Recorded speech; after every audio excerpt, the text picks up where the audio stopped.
మీ దగ్గర ట్రైనింగ్ తీసుకోవాలంటే ఎలా అప్లై చేయాలి? దానికేమన్నా డేట్ రిలీజ్ చేస్తూ ఉంటారా? ఎట్లా?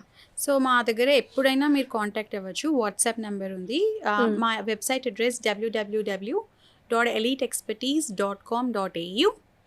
సో ఆ వెబ్సైట్లో మీరు విజిట్ చేస్తే మా కాంటాక్ట్ డీటెయిల్స్ ఉంటాయి. మీరు వాట్సాప్లో ఎక్కడ ఏ కంట్రీలో ఉన్నా, ఇండియాలో ఏ మూలనున్నా వాట్సాప్ తోటి మమ్మల్ని కాంటాక్ట్ చేయొచ్చు, మా టీమ్ని. వాళ్ళు మీకు వెంటనే రెస్పాన్స్ ఇచ్చి ఏం చేయాలి, ఎలా అప్లై చేయాలి, ఎట్లా ఎగ్జామ్ రాయాలి, ఎలా ముందుకెళ్ళాలి అనేది గైడెన్స్ చేస్తారు. నో టైమ్ లిమిట్, ఎప్పుడైనా జాయిన్ అవ్వచ్చు. ఎంత త్వరగా జాయిన్ అయితే అంత త్వరగా ఎగ్జామ్స్ క్లియర్ అవ్వగలరు. అంత త్వరగా మీ కెరీర్ చాయిసెస్, సక్సెస్ రేట్ కానీ, లైక్ ఉద్యోగాలు సంపాదించడానికి, లైక్ ఉద్యోగం అవకాశాలు వెతుక్కోవడానికి కూడా ఎంత త్వరగా మనం ఎగ్జామ్ క్లియర్ అవుతే అంత త్వరగా మనం ముందుకు వెళ్ళొచ్చు. So no time limit and no age limit. Definitely just మమ్మల్ని కాంటాక్ట్ చేయండి. www.eliteexpertise.com.